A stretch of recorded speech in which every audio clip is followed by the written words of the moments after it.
What's the difference between snowmen and snowwomen? Snowballs?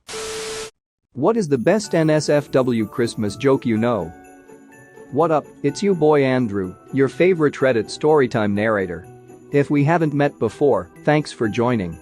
Today's story is going to be a fun one, so before we start the video, why not like the video, subscribe, and ring the bell button so that you don't miss any more NSFW storytimes with me.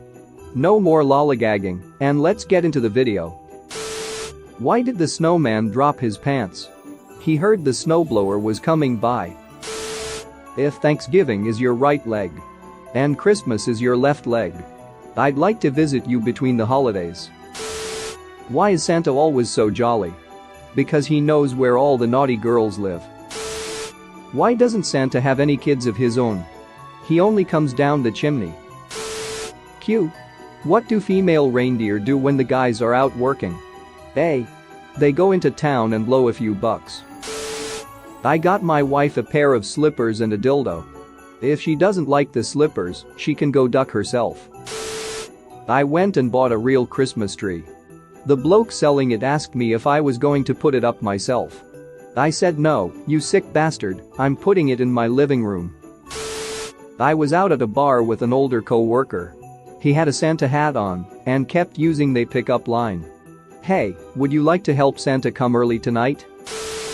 It was the night before Christmas, and all through the house, nothing was stirring, not even a mouse. I should have bought a carbon monoxide alarm. A middle-aged woman goes to a tattoo parlor and asks the tattoo artist to tattoo Thanksgiving on the inside of one of her thighs and Christmas on the inside of the other thigh. The tattoo artist is curious about this and asks, why such an odd request? The woman tells him, my husband always complains that there's nothing good to eat between Thanksgiving and Christmas. 3 men died on Christmas Eve and were met by St. Peter at the pearly gates. In honor of this holy season, St. Peter said, you must each possess something that symbolizes Christmas to get into heaven. The first man fumbled through his pockets and pulled out a lighter. He flicked it on. It represents a candle, he said. You may pass through the pearly gates, St. Peter said. The second man reached into his pocket and pulled out a set of keys. He shook them and said, they're bells. St. Peter said you may pass through the pearly gates. The third man started searching desperately through his pockets and finally pulled out a pair of women's panties. St. Peter looked at the man with a raised eyebrow and asked, and just what do those symbolize? The man replied, they're carols. Long ago there was a very hectic day at the North Pole getting ready for Christmas Eve, and Santa was having a tough time.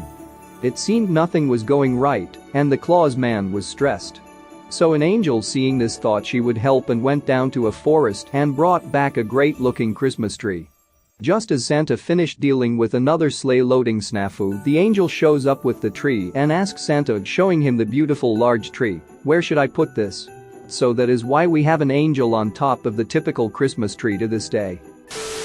So little Jimmy runs downstairs Christmas morning. He opens his presents, and the last one is a giant box.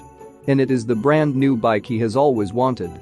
He begs his parents to let him go ride it, and they say yes. So he's out riding his bike having the time of his little life when all of a sudden a cop on a horse stops him. The cop says, hey, did Santa get you that bike for Christmas? Little Jimmy excitedly says, yeah, it's the exact one I wanted. The cop looks at Jimmy, smiles and says, well, next time you should have asked Santa to get you a reflector on the bike.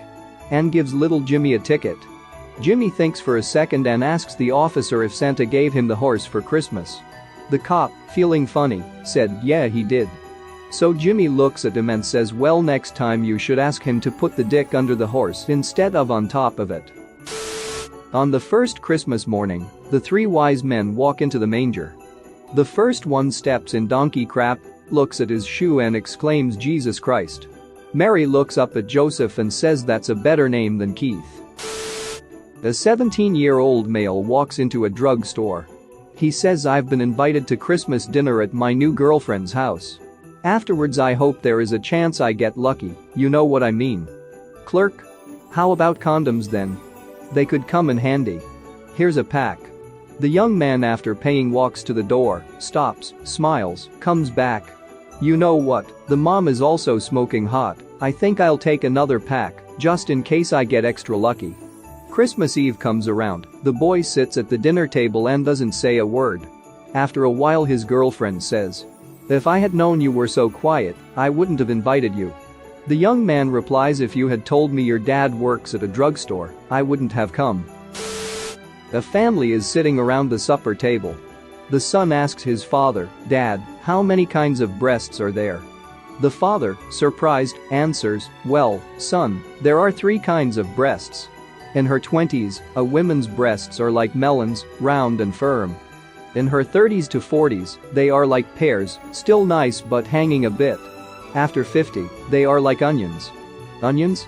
said the boy. "Yes, see them and they make you cry." The father replied. This infuriated the wife and daughter, so the daughter said, "Mum, how many kinds of willies are there?" The mother, surprised, smiles and looks at her daughter and answers, "Well dear, a man goes through 3 phases. In a man's 20s, his willy is like an oak tree, mighty and hard. In his 30s and 40s, it is a birch, flexible but reliable. After his 50s, it is like a Christmas tree." "A Christmas tree?" said the daughter. "Yes, dead from the root up, and the balls are for decoration only." Richard comes home with a large bird cage to surprise his family for Christmas. "Honey, I went to the pet store and bought a parrot like Junior has been asking for. His owner has recently passed away, but the bird is in good health. Poor bird still answers to his name, Chet. Apparently the old cook taught him some interesting tricks. If you hold a lit match near one of his legs, he'll sing a different Christmas song." On Christmas morning, Junior is overjoyed to receive Chet, and the family lights a match and holds it near his left leg.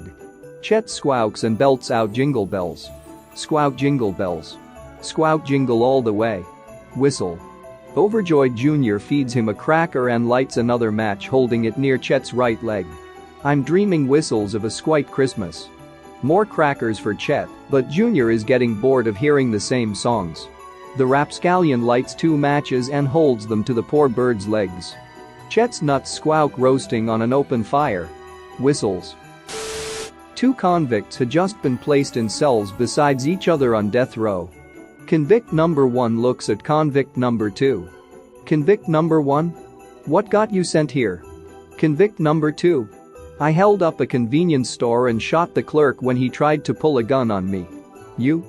Convict number 1 says, "Well, last Christmas Day my wife was working a double and all our kids were being little craps, yelling, cussing and breaking stuff. You know, like the little bastards do. So I couldn't take it and called my mother-in-law for advice. She told me to go out to the garage, get a bunch of empty boxes, wrap them up all pretty like with bows, and set them down under the tree, then whenever a kid misbehaved grab one and throw it into the furnace. So I did." Convict number 2. "What's that got to do with your being sent here?" Convict number 1. "I ran out of kids." Santa slides down a chimney to find a beautiful woman sitting in a chair in her pajamas. She smiles, "Hey Santa, I've always wanted to get ducked by you."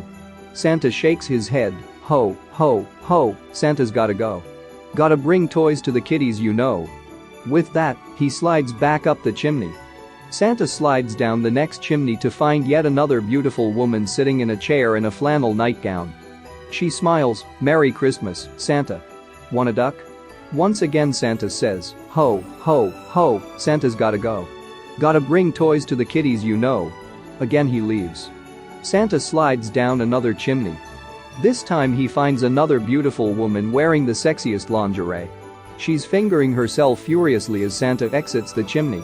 Moaning, she cries out, "Oh Santa, duck me hard. Hey, hey, hey, Santa's gotta stay. Can't get up the chimney with my dick this way."